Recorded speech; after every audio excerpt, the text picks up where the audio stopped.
Bienvenidos a la clase de hoy, dedicada a la literatura, específicamente al género narrativo, uno de los tantos géneros literarios que existen.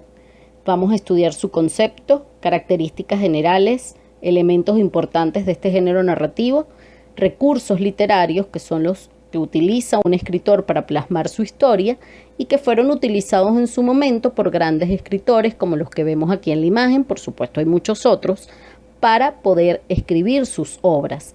Tenemos a Edgar Allan Poe con Un cuervo sobre la cabeza, haciendo alusión a su poema narrativo El Cuervo. Tenemos a Teresa de la Parra, escritora venezolana, conocida por obras como Memorias de Mamá Blanca o Ifigenia. Tenemos a Elena Garro, una escritora mexicana, tiene un libro sobre la cabeza y ese libro posiblemente sea Recuerdos del Porvenir, una de sus obras más importantes. Después tenemos un poco más alto que todos a el grande de grandes, un escritor argentino, precursor del boom de la literatura latinoamericana, Julio Cortázar. Está así porque era bastante alto, incluso decían que sufría de gigantismo. Y sentado en el banco tenemos a Kafka.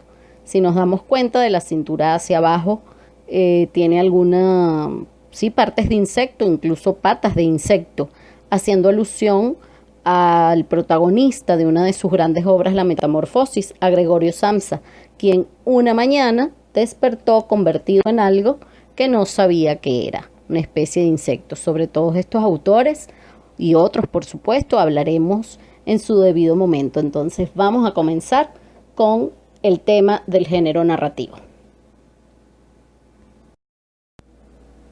Tenemos al escritor peruano Vargas Llosa diciéndonos mediante su sonrisa que el género literario de la narrativa es el que se encarga de contar historias. Estas historias siempre van a ser contadas mediante la ficción.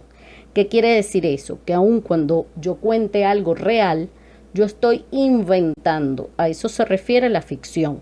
Cuando yo cuente algo que es posible que ocurra, por ejemplo, la ida a una playa o un viaje familiar, yo como escritor, si voy a escribir sobre eso, tengo que inventar cómo lo voy a escribir, los diálogos, las descripciones que haga. Entonces, cualquier obra narrativa implica la ficción.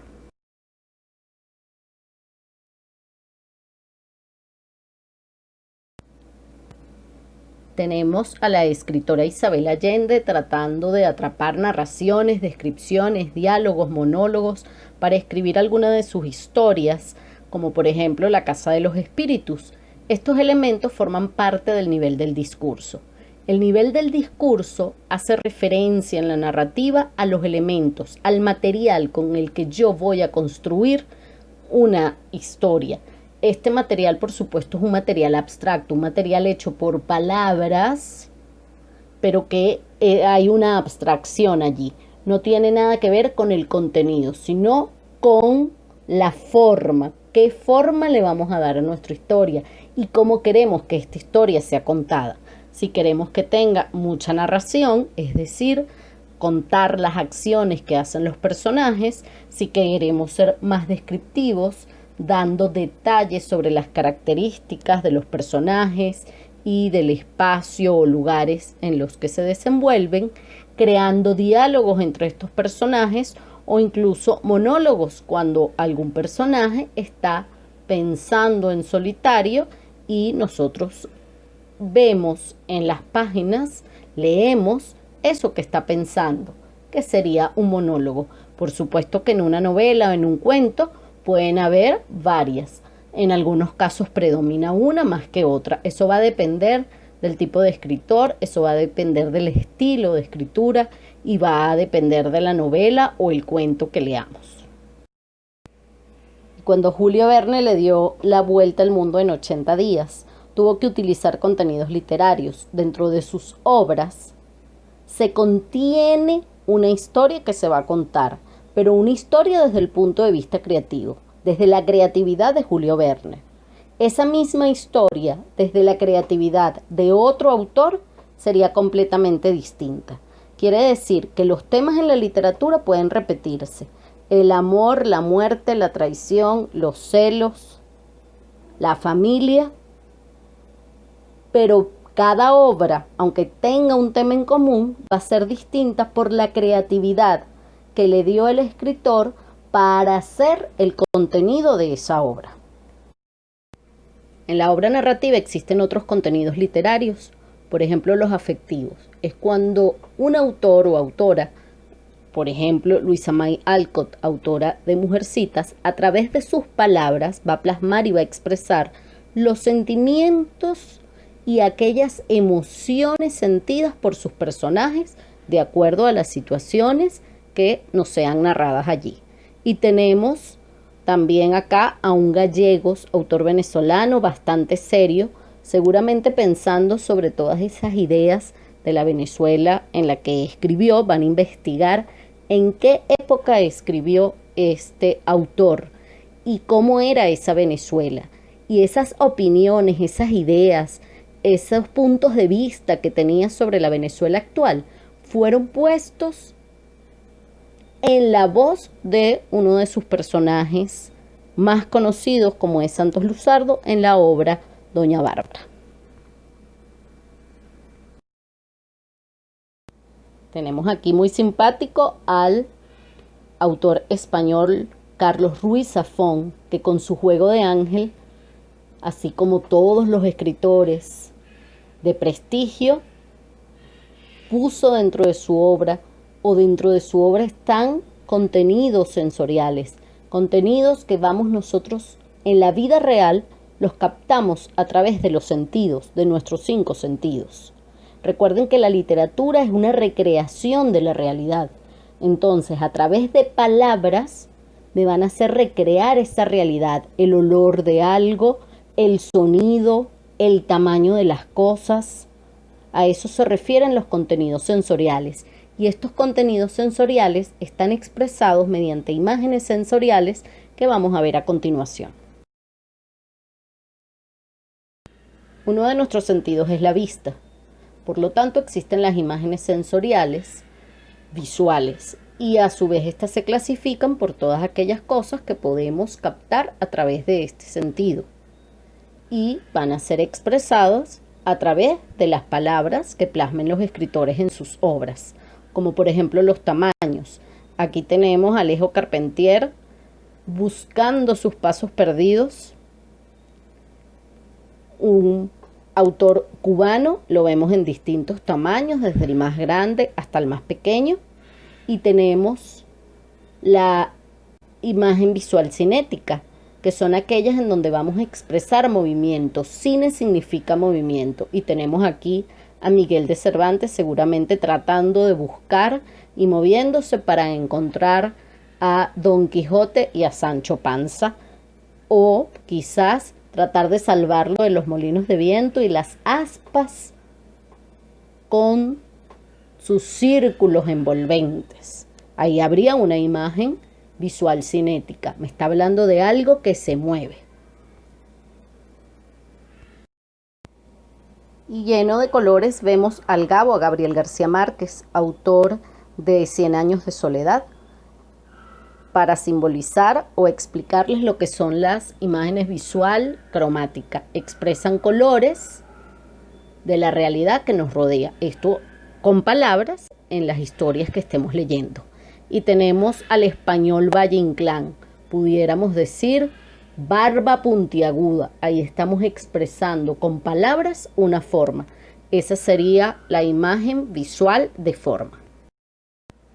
Tenemos allí en México a Juan Rulfo, sentado con algo que en nuestra imaginación, a través de las palabras que nos digan los autores, podremos saber que es una taza de café, con su aroma, y cuando él lo pruebe, con su gusto. Seguramente está esperando a su querido Pedro Páramo, uno de los personajes de esta obra con el mismo nombre, una de las obras más importantes de Juan Rulfo.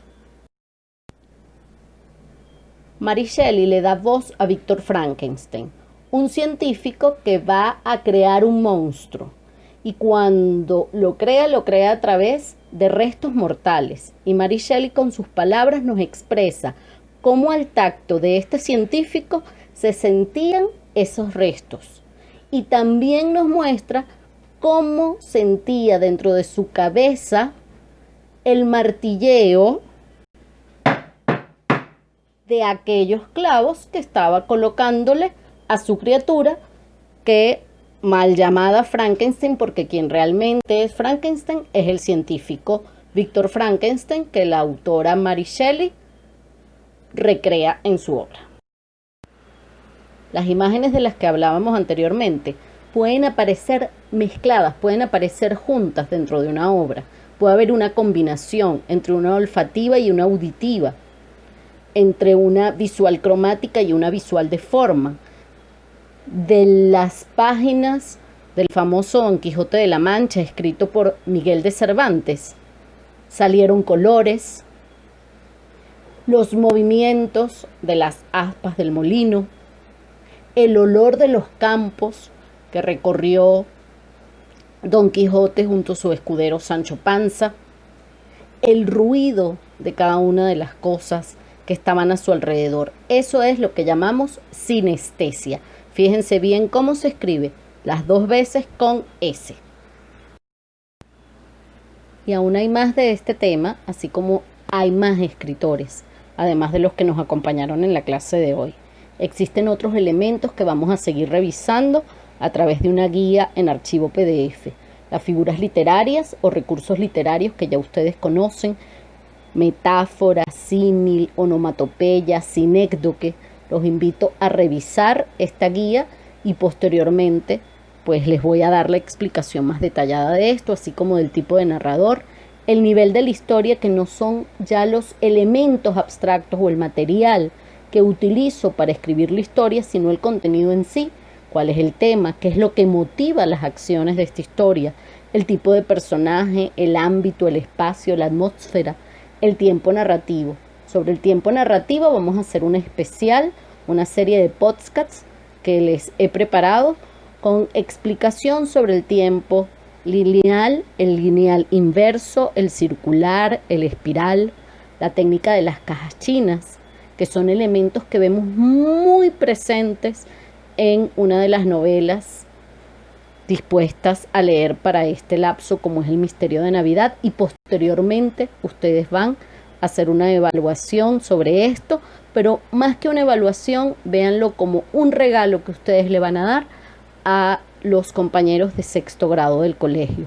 Vamos durante este año a disfrutar de la literatura, porque la literatura recrea la realidad que nos rodea, y tratar de llevar literatura a otros. Entonces continuamos en este tema, conociendo si algún nombre de algún autor les llamó la atención o de alguna de sus obras. Investiguen. Esa era la idea de que ellos nos acompañaran el día de hoy, que tengamos mayor conocimiento de lo extensa que es la literatura y de todo lo que ella nos puede brindar. Hasta una próxima oportunidad.